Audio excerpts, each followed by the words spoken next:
Apocalipse, capítulo 18, versículo 4 diz: ouvi outra voz do céu dizer: sai dela, povo meu, para que não sejais participante dos 7 pecados, e para que não incorras nas suas pragas, porque os seus pecados se acumularam até o céu, e Deus se lembrou das iniquidades dela. Eu quero dizer...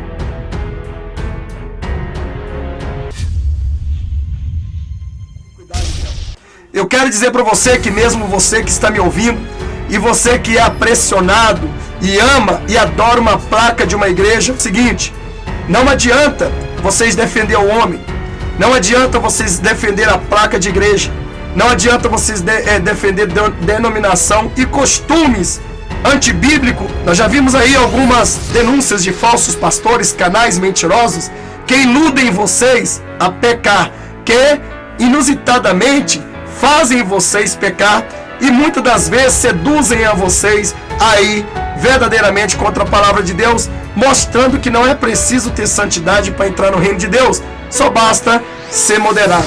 Os 7 pecados capitais também são esses: orgulho, porque é verdade, é bíblico, é inveja, avareza, luxúria, gula e preguiça. Pelo orgulho. Vamos ler aqui sobre o orgulho. Vamos dar capítulo e versículo aqui sobre o orgulho, tá bom? Então você que tem sua Bíblia aí, começamos aí. Eu comecei a falar sobre a gula, mas vamos começar pelo orgulho aqui. Bom, o orgulho está ligado à vaidade e à soberba. Orgulho é quando alguém se acha superior, desprezando as outras pessoas. Eu sou melhor do que alguém. Se nós formos olhar na Bíblia, nós vamos ver que houve 2 homens justificando diante de Deus.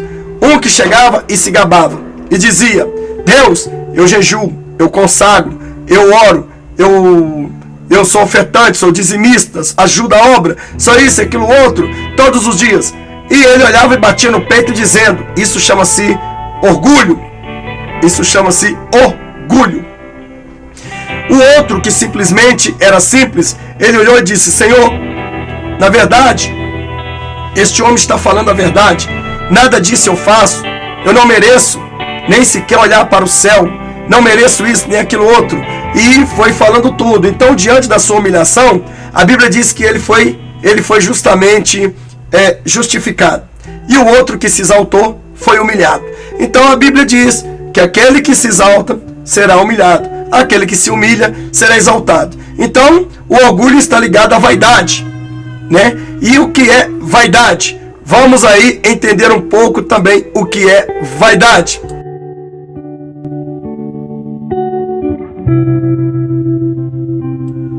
Vaidade significa qualidade do que é vão, vazio, firmado sobre aparência ilusória, valorização que se atribui à própria aparência ou quaisquer outra qualidade física ou intelectuais, fundamentada no desejo de que tais qualidades sejam reconhecidas ou admiradas pelos outros.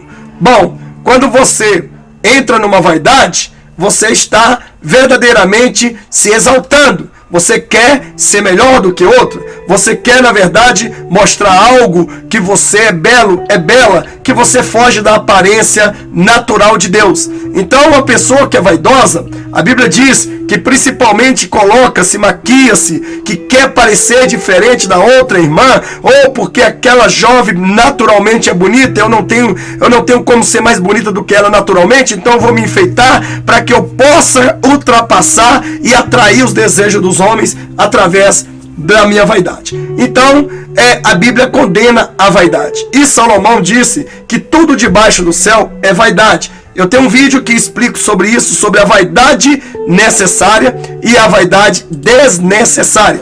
Vaidade necessária e vaidade desnecessária. Então veja que nós podemos ver que o orgulho está ligado à vaidade. Então a pessoa vaidosa, ter um carro de luxo é vaidade. Ter uma casa de luxo é vaidade. Desde quando você compra aquilo, porque eu gostei, é bonito, só eu vou ter nessa cidade, nesta rua, né, minha. Então quer dizer, você é vaidoso. Isso pode te condenar, porque o orgulho está no teu coração. E quando alguém se acha superior, desprezando as outras pessoas, também é falta de reconhecimento da nossa dependência de Deus. Orgulho é o oposto da humildade. O orgulho é o oposto da humildade. Da nossa dependência com Deus, nós temos que ter uma dependência com Deus. Então a Bíblia diz que os orgulhosos serão humilhados, mas os humildes serão exaltados. Como diz em Samuel, capítulo, como está aqui, ó, Samuel, né, eu vou passar aqui, porque aqui já tem a Bíblia aqui, então não vou abrir a Bíblia, mas você pode ler aí. Salva os humildes, mas os teus olhos estão sobre os orgulhosos para os humilhar. Tem muitas pessoas que verdadeiramente ela bate no coração e verdadeiramente ela acaba caindo. Eu não sei se eu me lembro e se ainda a tradução dessa Bíblia ainda existe, mas eu tenho procurado uma vez, eu achei, eu não sei se eu achei. A Bíblia diz assim, eu li uma vez, eu sei que em Obadias, que estava escrito: ainda que os homens se aninhem nas nuvens do céu, Deus o derrubará de lá, eu os derrubarei de lá, é o que a Bíblia diz. Então, quando você na verdade se exalta, batendo no peito, dizendo que você é melhor do que os outros, que você é o bambambam, eu quero dizer que aquilo que você faz, você não pode de forma nenhuma ser reconhecido aqui na terra. Você tem que ser reconhecido no céu. Então eu vou te dar um exemplo de orgulho, de vaidade, de se exaltar. Então a pessoa, por exemplo, eu sou um pastor. Quando você pega e se acha que é o bambambam, abre um canal no YouTube para mostrar o bem que você faz às pessoas, mostrando, dizendo: tá vendo onde está vindo o seu dinheiro, os seus dízimos, as suas ofertas, as cestas básicas, e você sai para a rua ali distribuindo cesta básica, distribuindo a não ser quando é algo demonstrativo que faz parte da programação, mas não quando fala: eu vou mostrar para vocês o que acontece com seus dinheiros, que a gente temos chegado e temos mostrado. A Bíblia diz que com a mão direita se dá, a esquerda não pode ver. Então, se eu porventura quero granjear e enganar você, eu vou usar a exaltação. Vou pegar então e vou começar a mostrar que eu estou dando marmitex para o mendigo. Quando se dá marmitex para o mendigo, todos os dias se dá marmitex para o mendigo, e não muda a história dele com Jesus, de nada vai adiantar. Você simplesmente está matando a fome dele física, mas ele continua ficando com fome espiritual, e não adianta de nada dar só marmitex. Então a palavra de Deus tem que ser levada para essas pessoas. O que podemos dizer é que o evangelho é a primeira comida que o cristão ou que as pessoas necessitam. Depois vem a comida física. Se você for analisar a fase da multiplicação do peixe e do pão, nós podemos ver que Jesus, ele pregou o evangelho, falou com todos ali a verdade e tudo mais, e as pessoas então durante 3 dias foi só se alimentando espiritualmente, mas o Senhor Jesus, como onisciente, sabedor de todas as coisas, já sabia que as pessoas estavam desfalecendo, e se elas voltassem para suas casas daquela forma, elas iriam morrer com fome. Dar comida que tem fome, fisicamente, é bíblico, mas veja o que Jesus fez. Jesus deu comida fisicamente para mais de 20 mil pessoas na primeira multiplicação, mas primeiro, antes da comida, veio o evangelho, veio a comida espiritual. Não adianta você ir para as ruas e começar a distribuir marmitex, começar a distribuir hambúrguer, começar a distribuir cama, coberta, sapato e etc, etc. Não adianta você chegar e ir para as redes públicas ou redes sociais e dizer: estamos fazendo o bem, estamos mostrando. Diferença nenhuma vocês têm dos fariseus e dos hipócritas, porque a Bíblia diz que eles também faziam isso nas praças, mostrando que eles ali davam com a mão e a outra via, e nisso eles já estão sendo glorificados pelos homens, não por Cristo, e as suas recompensas já estão sendo ganhadas, porque aquele que assiste aquilo vai dizer: parabéns, este é um homem de Deus, esta é uma mulher de Deus, este está no caminho certo, o meu dinheiro vai para lá porque eles estão investindo nisso. Então eu vou dizer uma coisa para você: se você não for fiel a Deus e fazer isso ocultamente, de nada adiantaria. Por exemplo, se eu fosse expor o que Deus já me pôs para fazer pelas pessoas, eu vou dizer para você, eu estaria talvez milionário, mas eu quero dizer que a minha recompensa não vem do homem, ela vem de Deus. Então, o orgulho, a vaidade, a soberba, porque a soberba é orgulho, orgulho é soberba. Então a pessoa fica soberbo, fica uma pessoa orgulhosa, uma pessoa que se exalta, uma pessoa que não conhece o que é ser humilde. Então quando ele começa a mostrar, primeiro a obra da carne, ao invés de mostrar a obra do Espírito, acaba-se então ele se exaltando. E as pessoas que são cegas vão colocar ele no pódio da vida.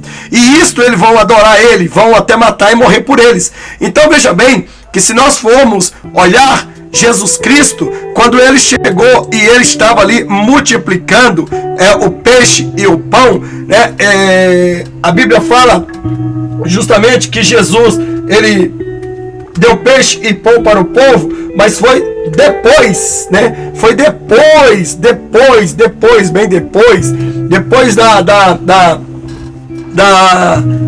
da palavra de Deus. Então eu vou dizer uma coisa para você. Essa história de pessoa falar, vamos ajuntar aqui um sopão, vamos distribuir para o povo na rua, vamos lá dar aos mendigos, vamos levar para aquelas pessoas que não têm. Irmãos, eu digo uma coisa, isto para mim é a mesma coisa de alimentar um tráfico de droga. Ou seja, o traficante está vendendo e você vai comprar como usuário. Porque você nunca vai tirar o traficante do tráfico nem o usuário do usuário.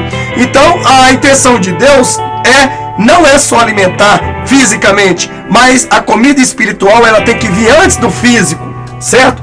Eu sei muitas das vezes que as pessoas, para comer em algumas instituições, primeiro elas têm que dar graças a Deus, orar e ouvir a palavra de Deus. Veja que o exemplo de Cristo, ele mesmo fez isso, que até mesmo na Santa Ceia, antes de alimentar ali, de participar da ceia, o que aconteceu?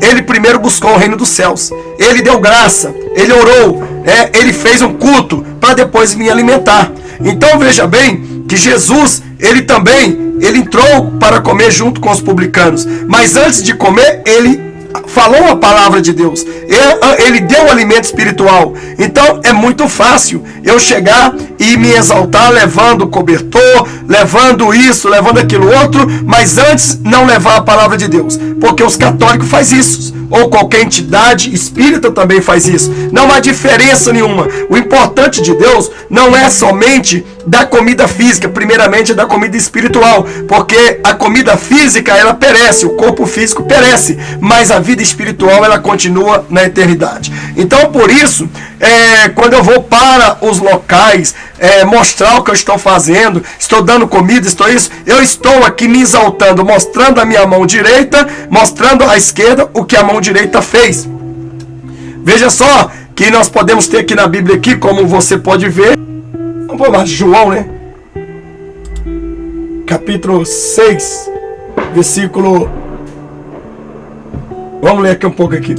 Depois disso, partiu Jesus para o outro lado do mar da Galileia, que é do Tiberíades. A grande multidão o seguia, porque via os sinais que operava sobre os enfermos. E Jesus subiu ao monte e assentou-se ali com os seus discípulos. E a Páscoa, a festa dos judeus, estava próxima. Então Jesus, levantando os olhos e vendo que uma grande multidão vinha ter com ele, disse a Filipe: onde compraremos pão para estes comerem? Mas dizia isso para o experimentar, porque ele bem sabia o que havia de fazer. Filipe respondeu-lhe: 200 dinheiros de pão não lhes bastarão, para que cada um deles tome um pouco. E um dos discípulos, André, irmão de Simão Pedro, disse-lhe: está aqui um rapaz que tem 5 pães de cevada e 2 peixinhos. Mas o que é isso para tantos? E disse Jesus: mandai assentar os homens. E havia muita relva naquele lugar, ou seja, muito mato, muita grama. Assentaram-se, pois, os homens em números de quase 5 mil, em números de quase 5 mil, né, de quase 5 mil. E Jesus tomou os pães e, havendo dado graça, repartiu-os pelos discípulos e os discípulos pelos que estavam sentados, e igualmente também os peixes, quanto eles queriam. E quando estavam saciados, disse aos seus discípulos: recolheram os pedaços que sobejaram, para que nada se perca. Bom, irmãos, veja bem que nós temos aqui uma coisa muito importante, algo muito importante. Eu quero vou abordar isso aqui também, porque nós pegamos uma live aí para falarmos de Deus, né? Falarmos tudo, mas nós temos que ver também que existem muitas pessoas que não prosperam porque elas desperdiçam. Desperdício também é pecado. Então veja que o próprio Cristo, ele pegou e ele aproveitou o resto que sobrou para ali, com aquele resto que sobrou, multiplicar novamente. Ou seja, multiplicava, quer dizer, multiplicou, na verdade, multiplicou de uma vez para todo. Então dava, segundo a teologia, havia 5 mil homens, ou como a Bíblia diz, quase 5 mil homens, que totalmente, na primeira multiplicação do peixe e do pão, daria mais de 20 mil pessoas. Por quê? Porque até hoje em Israel não se conta homens, não se conta mulheres e crianças, só homens. E nisso, na segunda multiplicação, também tinha quase 4 mil ou 4 mil, porque essa tradução está dizendo quase 5 mil, certamente ela também, na segunda multiplicação, vai ser quase 4 mil. Vou até dar uma olhada aqui para ver se isso aqui está quase também, porque a pessoa tem que ter certeza do que diz a Bíblia. Então veja bem que, neste caso, nós vimos aí que o próprio Cristo falou: olha, tudo que sobrar, ajunte, para que não se mobejam, ou seja, para que não perca.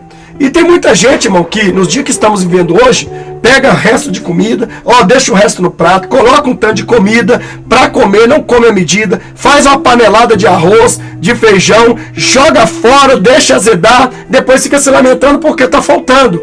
Meu irmão, o próprio Cristo nos ensinou a guardar, a não desperdiçar. Desperdício também é pecado diante de Deus. Por isso que muitas das vezes Deus não prospera muitas pessoas, porque Deus fala: se eu der para essas pessoas, elas vão chegar e vai fazer tapete de desperdício. Então nós temos também que entender, irmãos, que no dia que nós estamos vivendo hoje, temos que economizar tudo: luz, água, comida, aquilo que é necessário. Para quê? Para que a gente possamos controlar as nossas contas, nossas dívidas, e nunca se falte em nosso celeiro.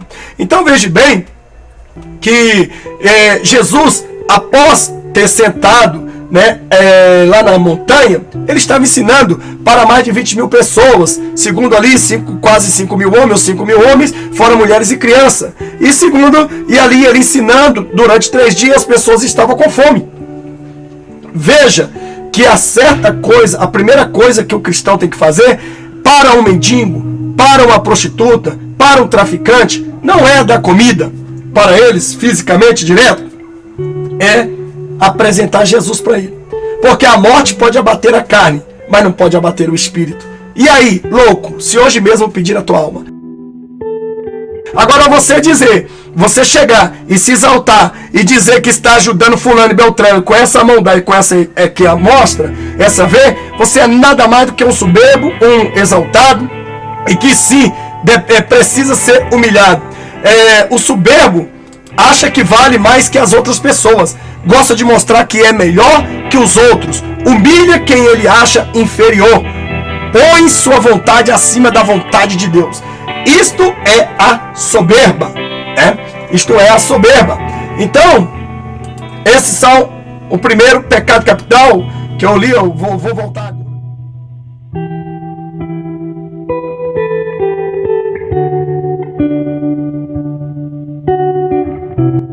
O segundo pecado capital é a inveja, A inveja. O que diz em Gálatas, capítulo 5, versículo 26. Eu vou postar aqui para vocês. Gálatas, capítulo 5, versículo 26. Não sejamos presunçosos, provocando uns aos outros e tendo inveja um dos outros. Meus irmãos, minhas irmãs, o que eu quero dizer para vocês, que o que matou Jesus foi inveja. Você sabia disso? O que matou Jesus foi inveja. Então, você se torna um invejoso como? Quando você tem uma coisa, não tem uma coisa que o outro tenha. Ou seja, um dia eu vou ter a casa daquele irmão, um dia eu vou ter o carro daquele irmão, se eu não tiver aquele carro eu terei outro, maior do que dele, eu vou ter, e se eu não puder ter, eu vou torcer para que ele seja destruído, para que bata. Aquela casa daquele irmão é muito bonita, eu queria uma casa dessa, então se eu não vou ter, que a casa dele se destrua, que venha um tsunami e leve tudo. Então, irmãos, inveja, ela é crescida na vida de alguém quando alguém começa a prosperar, sabia disso? Alguém começou a prosperar, aí começa a aparecer os invejosos para te impedir. A Bíblia diz em Apocalipse capítulo 22, versículo 15, diz assim, de fora ficarão os cães, os feiticeiros, os idólatras, né? Os cães, diz assim, ficarão de fora os cães, os feiticeiros, os adúlteros, os homicídios, os idólatras e todo aquele que ama e pratica mentira. Então, os feiticeiros, os adúlteros, então, invejosos, são o mesmo que feiticeiros. Por quê? Porque eles desejam mal às pessoas. Eles desejam mal ao teu próximo. Eu conheço casos de pessoas que é vendedor e, na verdade, ele é uma pessoa que argumenta muito e que, na verdade, entrou naquela empresa, daqui um pouquinho ele está fazendo clientela mais do que aquele que tinha 1 ano, 2 anos, 3 anos, até 10 anos ali. Então, em pouco tempo, em 30, 60 dias, ele começa a se levantar e o povo começa a ver que ele é um bom vendedor e ele tem lábia, ele tem entendimento, ele tem a verdade e ele começa então a adquirir ali conhecimentos e dentro desses conhecimentos ele passa para os clientes, os clientes vai se dando bem e de repente todos os remédios ou todas as coisas que tem que ir à loja ou que for comprar, sempre aquele cliente vai querer ser atendido por aquele vendedor. Mas porém, irmãos, antes disso tudo, quando ele não vende nada, todo mundo é amigo dele. Por quê? Porque algumas pessoas que vendem um pouco à frente, né, estão felizes. Como ele não vende nada, fica tranquilo, amigo, você vai vender um dia. Então, quando esta pessoa começa a prosperar, então, ela começa a causar as invejas. Até mesmo em gerentes, patrões, até mesmo em funcionários, pessoas que na verdade não têm capacidade, não nasceu para ser aquela pessoa amigável, aquela pessoa que tem aquele dom. Cada um tem um dom, então cada um no seu devido lugar. Então veja bem que assim como Satanás tem os seus diretrizes, né, os seus falsos profetas, o que o diabo faz? Ele coloca pessoas eloquentes nos altares da igreja. Por quê? Porque tem muitas pessoas lá embaixo que querem ser igual a ele. Pode ver que todos esses maléficos, eles falam igualzinho os seus líderes.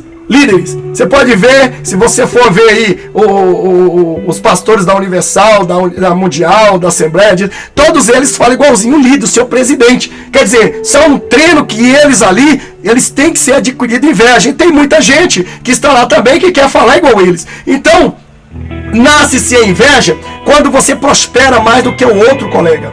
E veja o que acontece quando Deus começa, você muda para uma casa, que na verdade é aluguel, você está lá comendo só trigo com fubá, e de repente Deus começa a te prosperar, você entra no empreguinho de capinar, amanhã você está sendo gerente de lá, e Deus vai te prosperando, aquelas pessoas começam a ter inveja, querer te derrubar, a tirar você do altar. Então, foi o que fizeram com Cristo. Vieram os profetas, profetizaram, fizeram o que Deus mandou, mas veio Cristo e falou muito mais do que os profetas. Então aqueles homens que na verdade liam o Torá, lia verdadeiramente a lei, então eles tentavam derrubar Jesus de qualquer maneira, e vendo que Jesus ganhava multidões, que Jesus atraía multidões, mas Jesus não se aparecia. Veja que quando Jesus deu peixe e pão, ele não chegou e não ficou se vangloriando, dizendo: eu dei peixe e pão para todo mundo, eu dei peixe para todo mundo comer, eu multipliquei. A Bíblia diz que todo milagre que Jesus fazia, ele se escondia, ele se esquivava, porque muitos da cidade eram tão invejosos que pegavam em pedra para atacar em Jesus.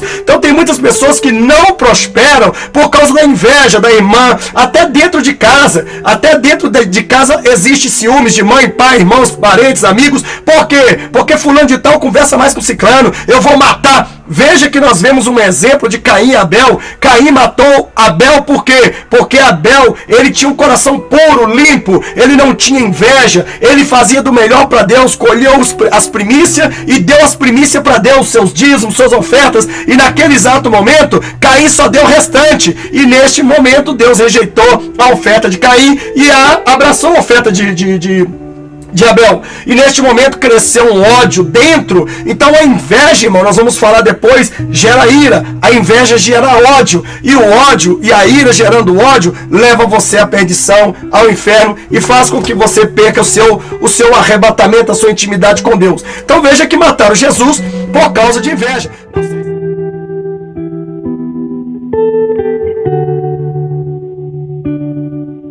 O terceiro pecado capital está em 1 Timóteo, capítulo 6, versículo 8 ao 10.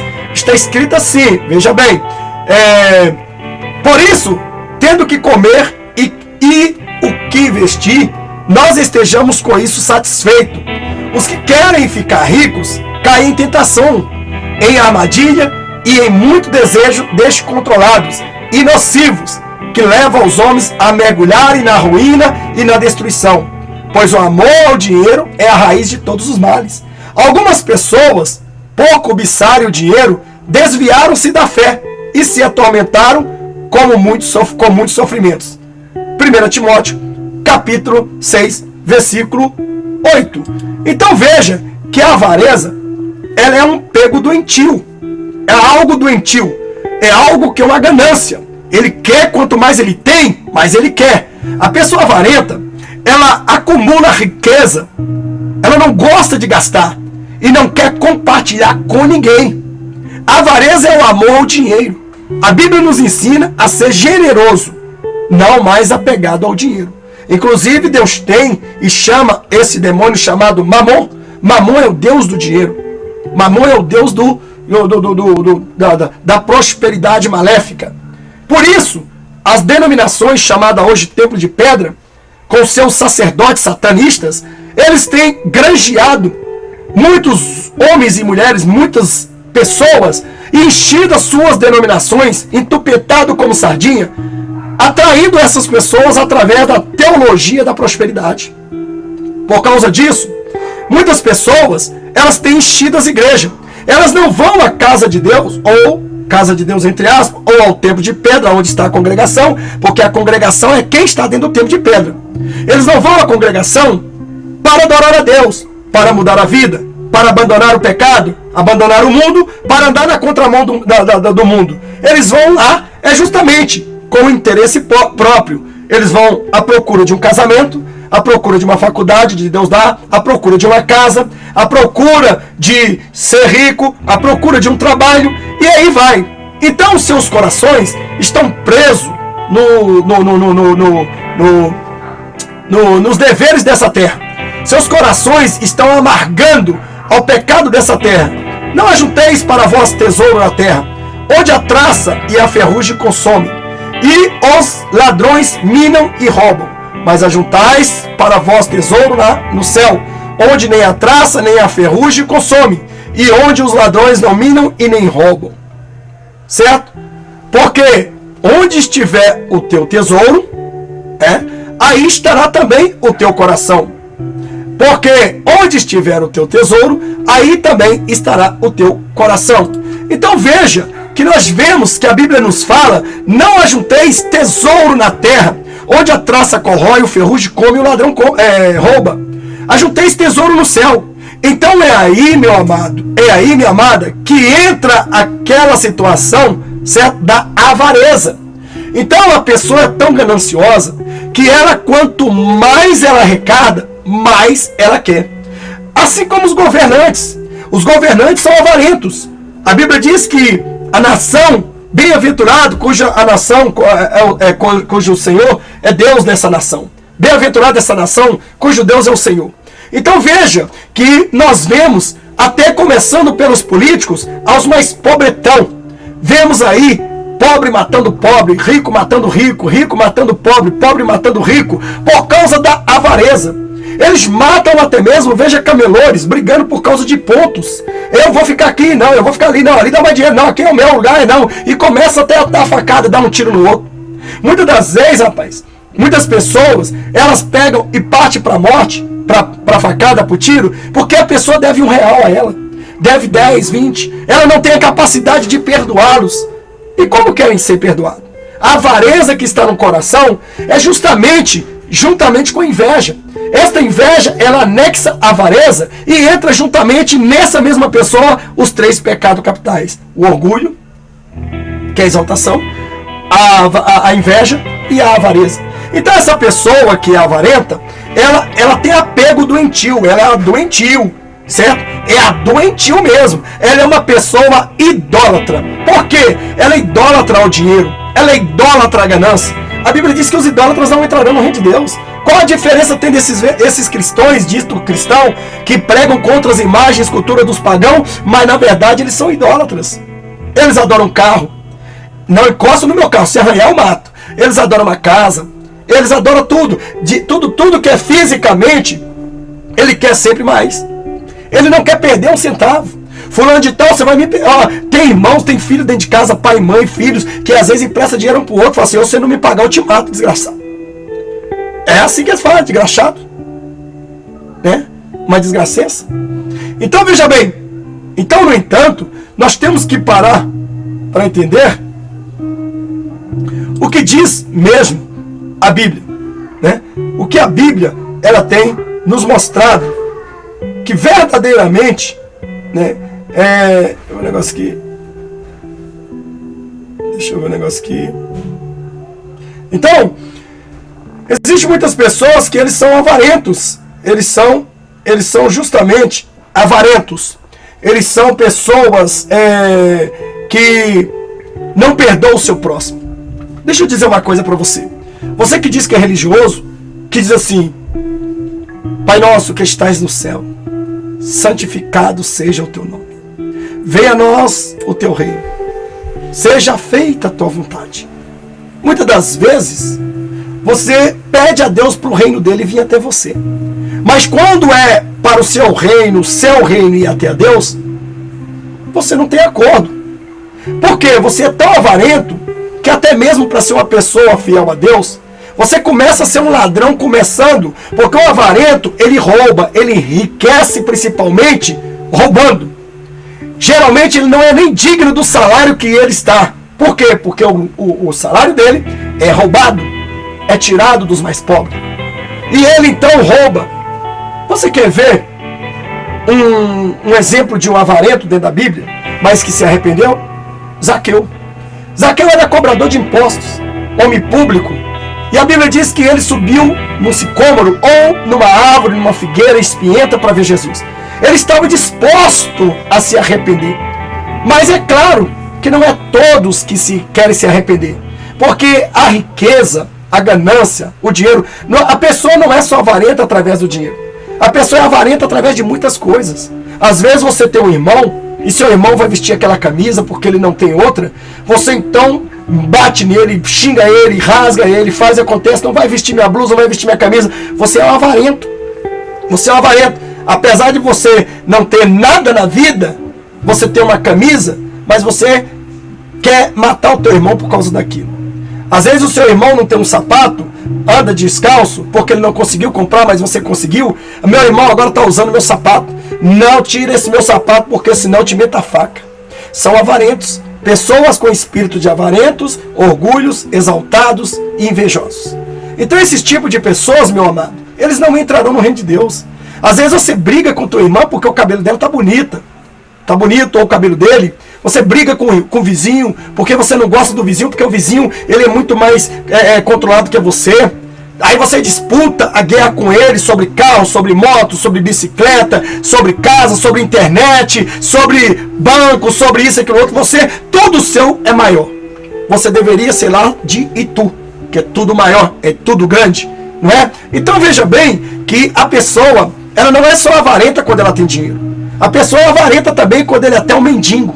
Quando na verdade tem uma comida ali e o fulano de tal vai dividir aquela comida, pegar, e ele diz, não, é só meu, você não vai comer, peça lá, vai lá naquele mercado, vai lá nisso, eu achei no lixo e tal. É uma pessoa avarenta. Mesmo na miséria vai para o inferno.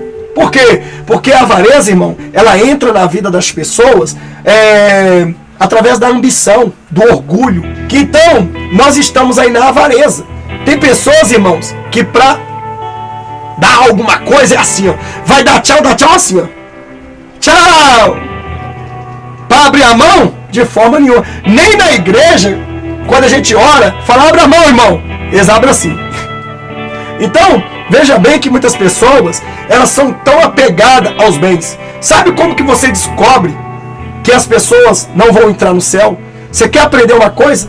Através do meu canal aqui, e saber que uma das avarezas, se você é avarento e você não vai entrar no céu por causa da avareza, é simples.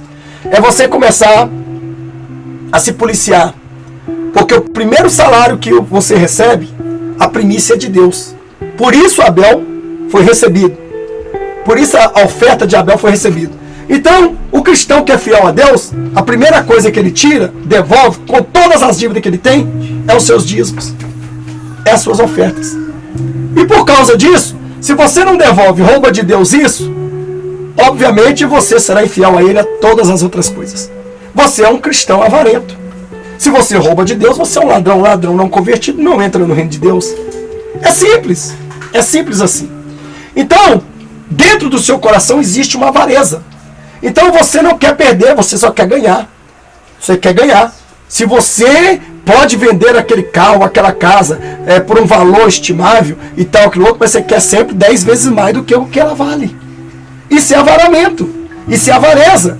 Então, voltando a dizer, então nós estamos aí no pecado da ganância. E a ganância começa quando você, na verdade, não quer fazer nada para Deus, né? Quando você até mesmo rouba de Deus. Se você rouba de Deus, é ladrão, certamente você será ladrão em tudo. Então, este é o verdadeiro avarento.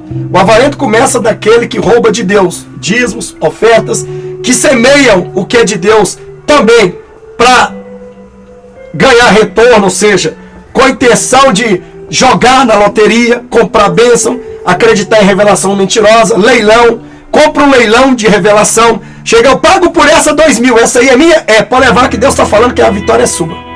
Pois é, e na verdade, você não tem vitória nenhuma, só decepção. Então veja bem que hoje nas igrejas o que estão usando são a teologia da prosperidade. E essa teologia da prosperidade tem deixado milhares de pessoas avarentas. Então os avarentos não entram no reino de Deus. São pessoas gulosas, cães gulosos, pessoas que na verdade que não se fartam com nada, pessoas que já estão com a barriga cheia, quer explodir a barriga, querem mais, sabe? Tá igualzinho, se você pegar, nós temos aí, eu já assisti um filme quando eu tinha televisão, eu já assisti um filme que era um exemplo que eu pensei no finalzinho do filme, lá aquele filme da Múmia, não sei se você já assistiu, e você pode ver que no finalzinho dela, o cara tinha todo o tempo para sair antes daquelas cavernas, pirâmide fechar. Ali é uma realidade que está mostrando que todos esses avarentos estão presos pela pirâmides. E a pirâmides, né, ela é representada os Illuminatis, os maçons. Então todos os pastores avarentos, todas as igrejas avarentas, todas as pessoas avarentas estão presas dentro dessa pirâmide. Mas muitas das vezes Deus até mesmo faz uma força e abre essa pirâmide para que aquelas pessoas que estão ali, que querem se salvar, fujam antes dela se juntar de novo. E veja que no final do filme, muitas pessoas se escapou antes daquelas pirâmides, a pirâmide se fechar, geral, e lá dentro daquelas pirâmides tinha bicho que comia as pessoas. Aquele camarada que ficou por último lá, né, ele foi levando ouro, ele saía para fora, levava para fora a pirâmide do camelo, colocava o ouro lá, voltava dentro da pirâmide, voltava, pegava, encheu. No última mão que ele chegou com a gananciosa, uma grande pedra que ele ficou orgulhoso e queria tirar ela, quando ele conseguiu tirar ela, ele viu que não teve mais jeito, e a pirâmide fechou, e ele ficou lá dentro e foi comido pelos bichos. É uma real espiritual. Deus permitindo mostrar como que o diabo faz a vida das pessoas. Ele atrai as pessoas no ouro, na prata, ele atrai as pessoas nas bijuterias, ele atrai as pessoas no dinheiro, na fama, e quando a pessoa quer sair dessa pirâmide, já não tem mais jeito. A pirâmide já fechou, e eles estão presos nela, porque pirâmide, ela não tem saída. E veja bem que nesse tempo a pessoa ela entrou, mas quando viu era ilusão. Na verdade a pirâmide fecha com ela lá dentro e ela vira estátua. Assim, aquele todo ouro, toda a prata que aquele homem que ficou preso lá tirou para fora, né, ficou para o outro que saiu antes dele e abandonou tudo para trás. Veja bem que do que adianta ganhar o mundo inteiro e perder a sua alma? Do que adianta você estar investindo em quê? Se você não investe no céu. Para investir no céu é preciso jejuar, orar, estudar a Bíblia. É preciso dar atenção nisso aqui que eu estou pregando para vocês. Certo? É preciso vocês dar atenção nisso que eu estou pregando para vocês. É preciso vocês abandonar a vaidade. É preciso vocês abandonar o mundo. É preciso vocês ajuntar tesouro no céu, não na terra. Porque aqui na terra o diabo rouba, corrói, ferrugem come, mas no céu não. Então, a avareza tem destruído milhares de pessoas, principalmente dentro da igreja. E eu fico invocado, muito invocado, quando a pessoa, ela é pouco, ela ganha pouco, e ela não é fiel no pouco. Imagine bem, a Bíblia diz, seja fiel no pouco, sobre o muito te colocarei. Se no pouco ela não é fiel, imagine no muito. Ela jamais, nem mesmo, falaria o nome de Cristo. Por isso que muitas pessoas vivem o que vivem, na miséria, na desgracência. Por isso que muitas pessoas vivem nessa situação que verdadeiramente é um cúmulo e perdeu a salvação. Então, o que a morte está esperando é só essa pessoa mesmo se colocar, se deslocar do seu corpo, da sua alma, do seu corpo, para que possa levar a alma para o inferno. Então eu te pergunto, em sua vida tem avareza? Você tem sido avarento? Você tem sido uma pessoa que tem importado mais para os bens materiais do que do reino de Deus? Pois a minha Bíblia diz, buscai primeiro o reino do céu e a sua justiça, e as demais coisas você serão acrescentadas. Você vai na igreja por causa do peixe e do pão, mas você tem dado ouvido à palavra de Deus para salvação? Não. Se não foi isso, se você não aceita Jesus, se você anda dessa forma, infelizmente, de nada adianta você pronunciar o nome de Cristo. Vamos para o quarto.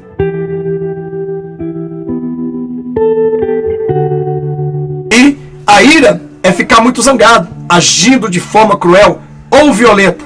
A coisa que nos deixa zangado e com razão. Mas a ira que cria uma reação errada, quem é dominado pela ira odeia seu irmão e quer vingança. Não conseguindo perdoar, a Bíblia nos ensina a dominar nossas raivas, vencendo o mal com o bem. Então, nós devemos entender, para nascer uma raiva no teu coração, é preciso começar uma ira.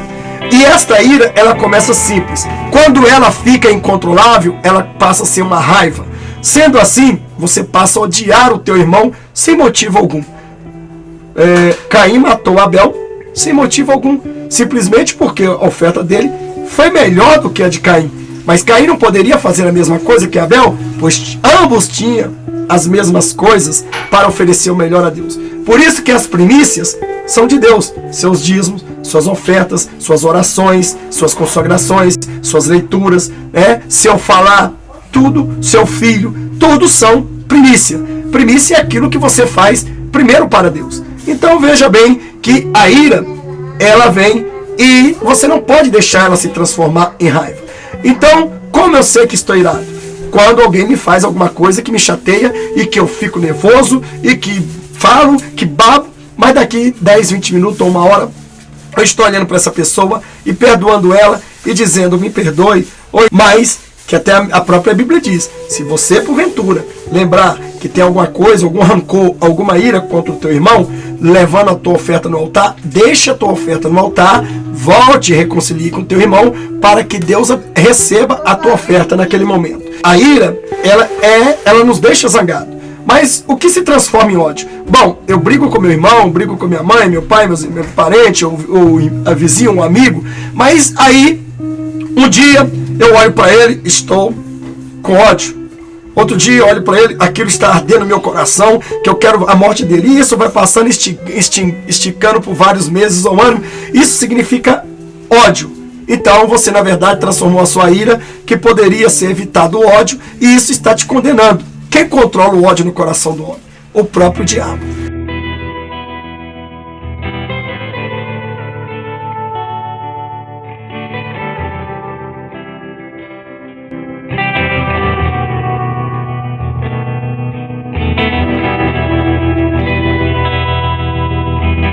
O que é luxúria? Luxúria é o desejo por prazeres carnais errados. A pessoa dominada pela luxúria vive para os prazeres, sem exercer domínio próprio. A luxúria leva à imoralidade sexual, porque a pessoa não controla seus desejos. A Bíblia nos exorta a fugir da imoralidade sexual e ao controlar nosso corpo, né? Veja bem o que a Bíblia nos fala aqui. Fujam da imoralidade sexual. Todos os outros pecados que alguém comete fora do corpo, os comete. Mas quem peca sexualmente peca contra o seu próprio corpo. Veja bem, irmãos, que a gente temos falado. Bom, enquanto a pessoa, muitas das vezes ela comete esse pecado, esses 4 pecados que ficaram para trás, esses 4 pecados, até ali numa igreja, ela não pode ser excluída do rol de membro. Mas quando ela começa a praticar a luxúria, ela tem que ser excluída do rol de membro, nem mesmo considerada como uma pessoa na igreja cumprimentando com a graça e paz. Porque, na verdade, ela traiu a Jesus. Mas ela tem a oportunidade de voltar, sim. Ela tem uma disciplina maior do que verdadeiramente a pessoa quando foi punida por uma maquiagem, um corte no cabelo, tal, que outro já foi advertido algumas vezes, mas continua mesmo, são reincidentes. Então a gente aplica isso para que ela sinta a punição, para que ela volte a não cometer mais e obedeça a palavra de Deus. Então a luxúria é o desejo por prazeres carnais e errados. Então, você ter luxúria é você sentir o desejo da carne, não se contentar. Você tem tua esposa, vai para outros lugares, procura outra mulher, você tem teu esposo, né, tem sexo com outros homens e etc, etc. Então tudo que você deseja, né, os prazeres da carne, né, você bebe, fuma, joga, prostitui, isso é luxúria. Você jogando, bebendo, prostituindo, cheirando cola, drogado, isso chama-se luxúria. Fazem parte de luxúria, porque o seu desejo não estão aplicado a Cristo. O seu desejo está aplicado à carne. Seus desejos não estão aplicados a espírito, sim à carne. Por isso, na verdade, a Bíblia exorta a fugir da imoralidade sexual, e controlar nossos corpos. Então tem muitas mulheres que, na verdade, elas não conseguem deixar de vestir uma roupa sensual, a lascívia. Por exemplo, a lascívia é uma grande luxúria, a luxúria é uma grande lascívia, e ela então atrai olhares para o corpo, fazendo os homens desejá-los, assim também como ela deseja ou ele deseja. Então uma mulher que veste decote, uma mulher que veste apertado desenhado o corpo, uma mulher que veste roupa de homem, uma mulher que se maquia, uma mulher que corta os seus cabelos, que pinta seu cabelo, que anda nos perfumes mais alto nível e atrai o desejo do sexo, a ganância do desejo da carnalidade, isso é luxúria. A Jezabel era uma grande luxúria, Então hoje nós vemos muitas mulheres, muitos homens também luxúrios. Desta forma, eles também não são excluídos dessa penalidade. Eles também praticando isso, halterofilismo, sendo forte, mostrar os músculos, isso é luxúria. O desejo dele está sendo ali efetivado.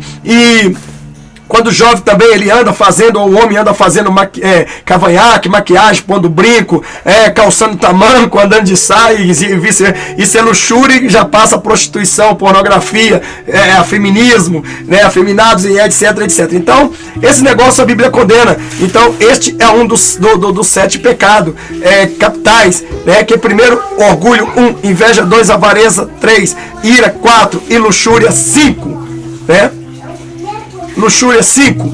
O que é a luxúria? A luxúria diz sobre luxúria. A luxúria é o desejo descontrolado por prazeres carnais, errado. Na Bíblia é a luxúria e é uma coisa ruim ligada às relações sexuais erradas.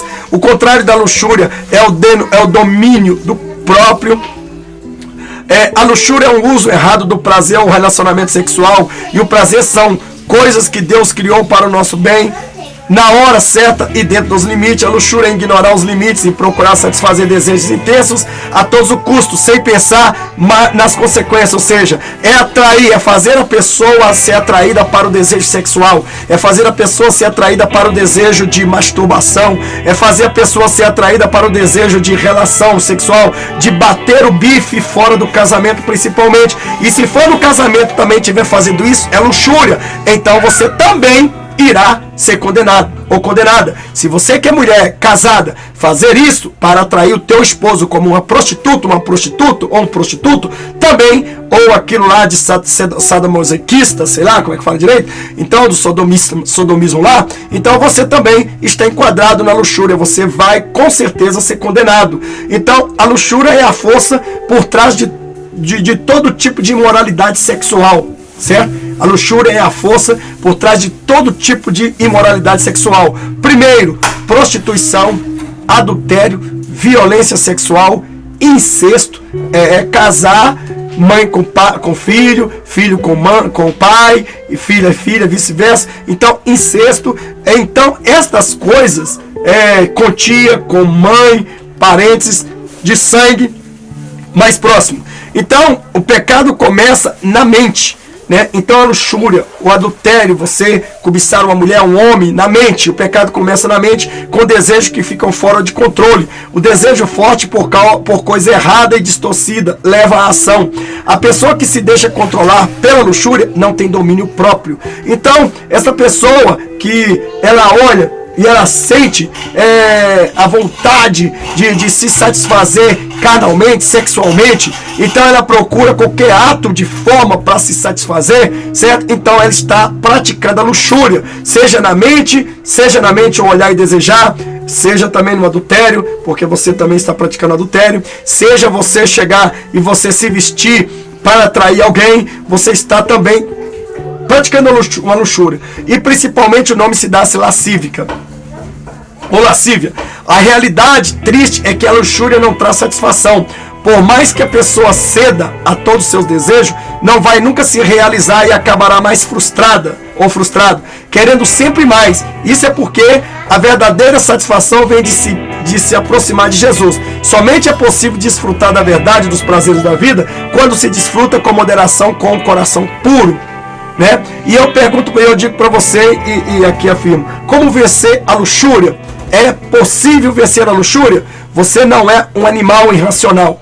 Deus criou você com capacidade para controlar, para vencer a luxúria. Isso chama-se domínio próprio. Então, isso nós vimos aí o que é uma luxúria. Então, a luxúria, né, é justamente o desejo por prazeres carnais errados, aquilo que realmente chama-se pornografia. Muitas pessoas são presas à pornografia, fica trocando mensagens quentes, fica mostrando vídeos, filmes, só sabe falar palavrões de atrair o desejo. É o sexo ao ar livre ou privado, escondido. Isto é luxúria e se produzir para a prostituição. Então isso é luxúria. Vamos ver então o que é.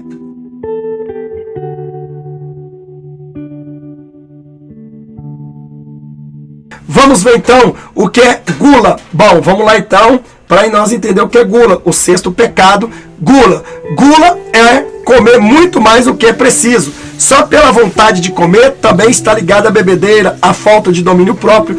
O guloso só pensa no prazer de comer e maltratar seu próprio corpo. A Bíblia nos ensina a evitar bebedeira e glutonarias e respeitar nosso corpo, certo? Então veja bem que o que é pecado de gula. Pecado de gula, sim, gula é o glutonaria, pecado gula é um hábito de comer em excesso, reflete falta de domínio próprio e pode causar muito problema de saúde. É importante ter uma vida equilibrada que não é denominada ou dominada pela comida. Nossos corpos precisam de alimentos, na verdade. Nossos corpos precisam de comida para sobreviver. Comer também é uma experiência agradável, com muitos sabores interessantes para explorar. Não é errado gostar de comer e querer comida gostosa. Deus criou o paladar. Então não é errado nós comer, mas sabiamente, moderadamente. Muitas pessoas perdem aí a sua linhagem, a sua dieta e passa-se do peso e começa a ficar desesperado e começa a procurar tratamento porque começou a ser obeso, começou a dar aquilo que a vontade quer. A gente temos que ter controle, irmãos. Você beber muita água, acaba você se afogando, você dando até dores.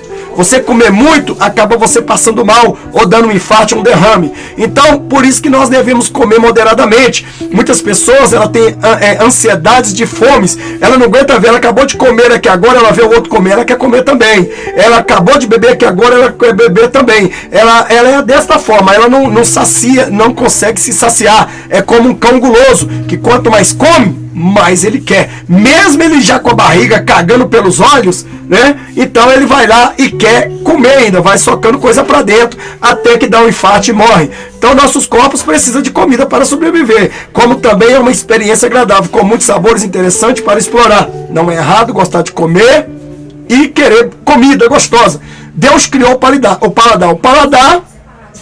O problema é que quando abusamos, é normal comer um pouco mais do que devíamos, numa ocasião especial, mas isso não pode virar hábito, como gula, causa muito problema de saúde. O que a gula causa? Por exemplo, sonolência, preguiça, obesidade, doença do coração, do fígado, dos ossos, das articulações, do sangue, né, em circular.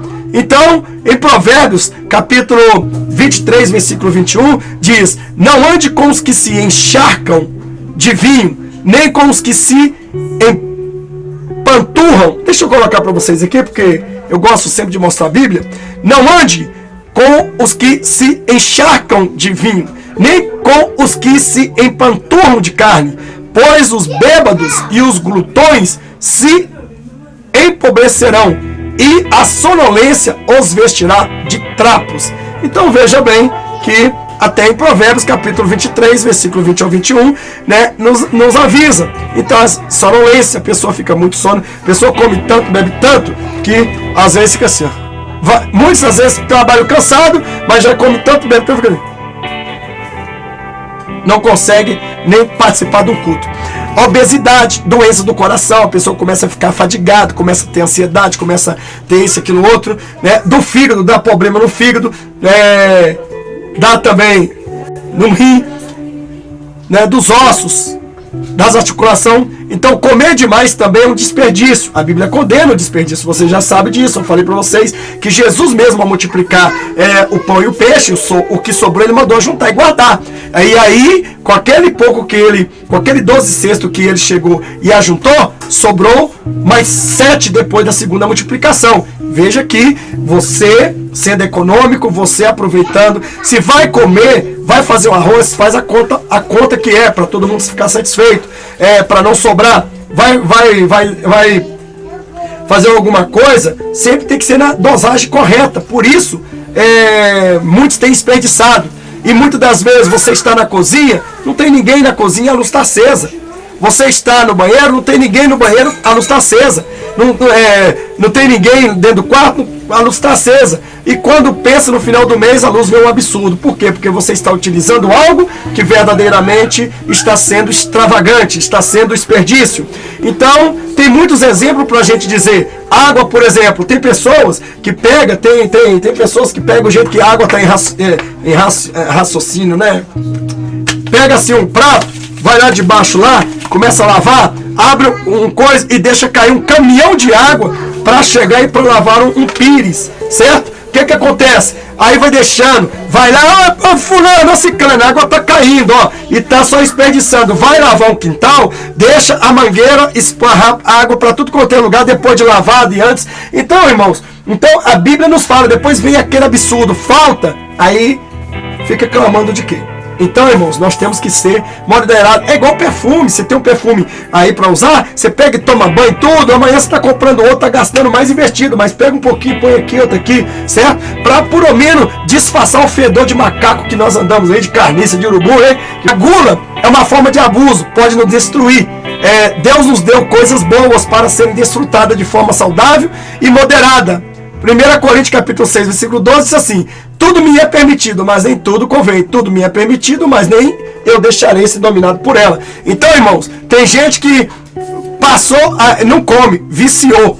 Então, quer dizer, se ela vai 20 vezes na cozinha, ela tem que comer alguma coisa. Ela vai 30 vezes na cozinha, tem que comer alguma coisa, certo? Então, irmãos, isso aí transforma-se em gula. Então, a pessoa, ela fica gulosa. Ela é gulosa, e a Bíblia diz que isso também é pecado, para ser, quando nós deixamos de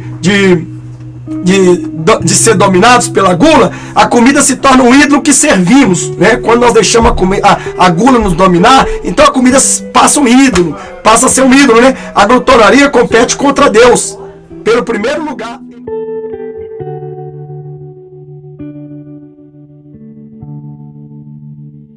A preguiça é o último pecado capital. Vamos lá então nisso. Preguiça. Preguiça é não querer trabalhar, né?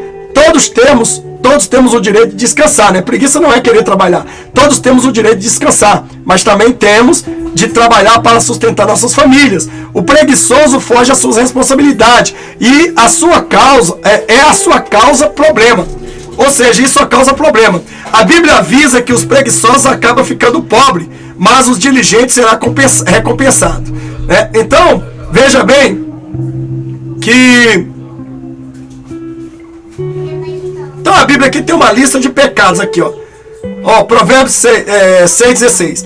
As 6 coisas que o Senhor odeia, 7 coisas que ele detesta: olhos altivos, língua mentirosas, mãos que derramam sangue inocente, coração que traça planos perversos, pés que se apressam para fazer o mal, testemunha falsa que espalham mentira e aqueles que provocam discórdia entre irmãos, né? Então, vamos ver aqui para a gente deixar um pouco mais completo o que é a preguiça. Vamos ver aqui junto aqui comigo. Deus diz na Bíblia que a preguiça é a forma de atitude errada que leva à ruína. O descanso, medida certa, é muito importante, mas não se deve abusar. Quem é sempre dominado pela preguiça desperdiça sua vida. Preguiça e descanso. Descanso é uma bênção de Deus e é importante para renovar nossas forças. Todos temos que descansar. Ninguém pode trabalhar continuamente sem se esgotar. Tirar tempo para descansar é essencial. Em Provérbios capítulo 5, versículo 3, diz assim: trabalhará 6 dias e neles fará todos os seus trabalhos, mas o 7º é o sábado para o Senhor teu Deus. Nesse dia não farás trabalho e tal que no outro. Mas só que aqui, irmão, nem vou continuar aqui não, mas eu vou pegar essa base como descanso. Veja que Deus descansou, o Espírito não cansa, né? Então, quer dizer, é um exemplo que Deus deu para nós, que a gente temos que tirar um dia para descansar, seja no sábado, domingo, segunda, terça, quarta, o que for.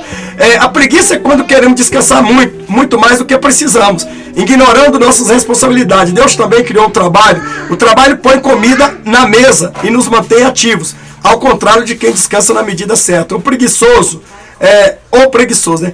Dormir muito mais que precisa. Provérbio: até quando você vai ficar deitado, preguiçoso? Quando se levantará de seu sono, tirando uma soneca, cochilando um pouco, cruzando um pouco os braços para descansar? A sua pobreza o surpreenderá como um assaltante e a sua necessidade sobreviverá como um homem armado sobre você. Veja bem que o dormir muito, né, é mais que precisa. Então, se você não tem um serviço, e não procura um emprego, não procura trabalhar, quer dizer, você não vai ter nada, você sempre vai ser aquela pessoa que na verdade vai ser visto como preguiçoso. Eu conheço homens aqui, irmão, que são casados, por exemplo, e na verdade eles não trabalham, né, e vivem pelengando da mulher, disso, aquilo, outro, é uma vergonha. Inventar desculpa para não trabalhar. Por exemplo, preguiçoso diz: lá está um leão no caminho, um leão feroz ungindo nas ruas. Ou seja, eu não vou trabalhar não porque tem empecilho lá, ninguém me aceita, não tem emprego, a pessoa não sai andando, procurando emprego, né, e tal, aquilo outro, e quer que o emprego vem cair de paraquedas na casa dele, né? Difícil, ele tem que levar uns currículos, ele tem que estudar, ele tem que procurar ser alguém na vida, porque senão vai ser preguiçoso de provérbio, né? Então veja bem o versículo 20, versículo 4: o preguiçoso não ara a terra na estação própria, mas na época da colheita procura e não acha nada, né? Então o preguiçoso é isso aí, ele não ara, não planta, não semeia. É igual, por exemplo, quem não planta na obra de Deus também, né? Na hora que é bênção, aí o que acontece? Não devolve nem o que é de Deus, trabalha e também não devolve, quer colher bênção, então com certeza na hora que procurar a bênção não tem. Dificulta o trabalho do outro, olha aqui o preguiçoso, Provérbio 10, 26: como o vinagre para os dentes e a fumaça para os olhos, assim é o preguiçoso para aqueles que o enviam. Meu Deus do céu. Tá aí, irmãos, alguma coisa que nós devemos falar. Eu espero que o 7 pecado capital aqui eu expliquei bem para vocês. Eu acho que já tem 3 horas e meia. 3 horas e meia que eu estou aqui fazendo a live. E eu fiquei feliz porque meu canal voltou a monetizar um pouquinho que Deus mandar aí. Então, glória a Deus. Mas continuam os irmãos nos ajudando ainda, né? Você que quer ser membro do meu ministério, quer ajudar esta obra, né? Você que está depositando em gasofilácio maléfico, em sinagoga de Satanás, está jogando que é santo para porcos, está indo para o inferno, além disso ainda dando que é de Deus, e você se sente que você precisa de um pastor que prega a verdade, pode vir para o nosso ministério, ser membro à distância. Baixa o app Leão Pentecostal, tá embaixo na descrição aqui o link. Se você tem um celular Android acima de 5.0 a versão, vai estar lá, cadastre-se. Se você não conseguir, me chame aqui que eu vou te encaminhar para o cadastro. Participe de Santa Ceia conosco, assistindo os vídeos. Só quem é cadastrado e membro do ministério pode participar, tá? Então você pode participar assim que for reconhecido e for inserido você no grupo da igreja. Então, se você quer um pastor que te apacente, o importante não é tempo de pedra que você tem que procurar, não. É um pastor que a Bíblia diz que tem. Pastor apresenta as ovelhas. Sem pastor não adianta você ficar na sua casa, não. Você tem que ter um pastor que pregue a verdade, que te ensine. E a igreja e o templo de pedra seu vai ser justamente a sua casa. Mas vai voltar à origem do que era antigamente a igreja primitiva. E com certeza, colocando tudo em prática, andando na santidade, não usando brinco, anel, pulseiras, mulheres e tal, tudo que eu tenho pregado, com certeza, sendo fiel a Deus, dizimista, ofertante, com certeza absolutamente, Jesus vem e vocês sobem. Então, eu estou aqui, nem tomei nenhuma água, um pouco também. Mas eu quero desde já agradecer a todos os irmãos. Eu vou editar este vídeo. Eu vou só colocar os pecados 7 capital aqui. E quero dizer para você, se você é de uma igreja que pratica todo este pecado, que lá é liberado a vaidade, a tudo quanto a Bíblia condena, mulher usar brinco, anel, pulseiras, lascívia, decote, calça comprida, tamanco, saia transparente, rachada, e cortar o cabelo, pintar as unhas, maquiagem, pula fora, porque você está dentro da Babilônia que tem 7 pecados capitais. Então você vai ser condenado juntamente com ela. Então deixa o seu like, compartilhe esse vídeo, inscreva no canal também, Nada Mais Além da Verdade. Eu vou editar esse vídeo aqui. Vai levar um tempo para colocar o 7 pecados capital lá no Nada Mais Além da Verdade. Só mesmo esses comentários lá, tá bom? Que Deus abençoe, muito obrigado. Que Jesus continue trabalhando. Vocês podem ver aí que tem aí, ó, um sinal de ação, play, leão. Ação, play, leão. Então esses 3 aí significa ação. Agora, né, iniciando, play, dá um play aí, leão pentecostal. Amém? Deus abençoe. Maranata, ora vem, Senhor Jesus. E que o Espírito Santo de Deus continue trabalhando na tua vida. Amém? Glória a Deus. Amém. Graça e paz.